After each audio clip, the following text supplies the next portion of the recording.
Second thing, let's talk about the number of times that you can call someone. It doesn't mean how many times you let the phone ring. It means how many times can you call someone, let it go into voicemail, and then call them back again until it goes into voicemail. One guy actually called me about 38 or 34 times.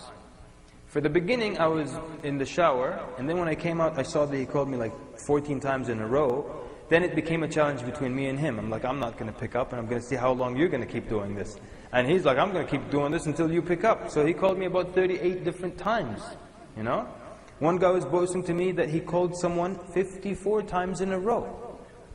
He'd go into voicemail, hang up, send. Go into voicemail, hang up, send. 54 times in a row. And he's proud of this, you know. So let's make a comparison here. Someone visits your house, they come to visit you, and we're talking physically now. So physically, whatever that entails, they put on their coat, their boots, they take the bus, they drive their own car all the way to your house across town, they walk up the stairs, they come and knock on your doorbell, or knock on your door. So if you heard the first knock, you don't answer. They knock again, you heard the second one, you don't answer. The third one, you don't answer, what are they supposed to do?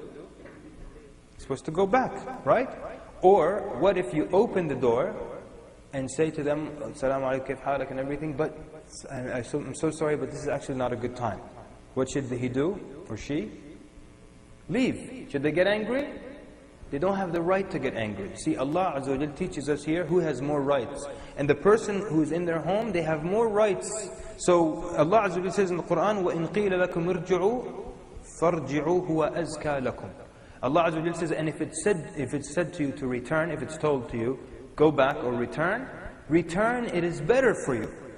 This is the rule here. If someone tells you go and this is not a good time, you go back, you go back. Or if you knock 3 times and no one answers, you start to go back. And meaning that it's enough to believe that they heard the first knock and second and third, and no one answers, then it's time for you to turn around and go back. Then you all know the narration of Umar radiallahu anhu, when the man knocked on his door 3 times, he didn't open. But he opened a while later. When he opened the door, the man was way over there because he was following the sunnah. So you don't get angry with someone. One, they were being very honest with you. You should appreciate the fact that they're that honest with you. And which means that there's some level of closeness between you. Because most people now, if you were a stranger, they'd be too embarrassed to tell you that. But the fact that they told you that, they're honest with you. The fact that the two of you now are doing a sunnah that's a forgotten sunnah. So you don't get angry whatsoever. Allah Azza wa Jal says, go back, it's better for you. That means it's better. So this is what's supposed to happen. So this is someone who is physically all the way got to your house, and you have the right to not answer them, and you have the right to turn them back. What about someone who just simply hits a few buttons, and he enters into the middle of your home? Your phone is in your living room, your bedroom, it's ringing. This person, by pushing these buttons, makes this noise in the middle of your house, not just at your door. He might be with his family, with his children, and now you're disturbing him in the middle of his home. If he decides to not pick up, it's totally up to them. You didn't even go through the effort of changing and driving over to their house. If you went through the effort, you don't have the right to get angry. Let alone if you just push a few buttons. If they don't answer, that's their right. You don't have the right to get angry. And you can make excuses for people. Maybe the person was sick, and it happened. Maybe he's in the restroom. Maybe he forgot the phone in his car. Anyone here forget your phone in the car? It happens so many times. You leave your phone in the car, you go upstairs. If someone calls you, you come back, you find like 5, 6 missed calls. It's possible. So maybe he left the phone in his car, or maybe his battery died and he left the charger at work, so he won't have it for another 12 hours or what have you. It's all possible. Maybe he lost the phone. Seek excuses for people. But most people, they don't seek excuses for you, and they start to get upset. So you find if you lose your phone or you leave it in your car and you come back, you find like 4 or 5 messages from the same person. And you listen to the voicemail message, and every time you see the message, you keep getting angrier and angrier. First message, Assalamu alaikum, hey, kayf halak, it's me, Ali, give me a call. Okay.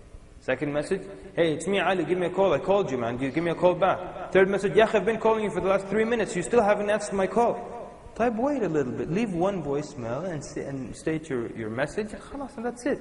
But people just keep getting angry, and then they accuse you, maybe you hate them, maybe this and that, maybe you ignore them. But actually, maybe I did ignore you, I have the right to ignore you if I want to.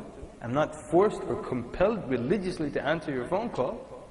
But you know, people sometimes they lost these mannerisms of visitation. And I'll tell you, in certain countries, when someone doesn't answer the door after 3 knocks or rings, what happens? You start to become creative. No, you don't go back. You start to become creative now. So then they start to find little stones and they start to throw them at your windows. Yeah, this is well known in certain countries. Like in Sudan, where I'm from originally, you know, the person doesn't answer. First you knock like that. Maybe there's a power outage or electricity, you know, blackout or what have you. So you hit the doorbell, no one answers. You knock on the door. If they don't answer, then you take a rock and you hit the door with a rock. It's much louder.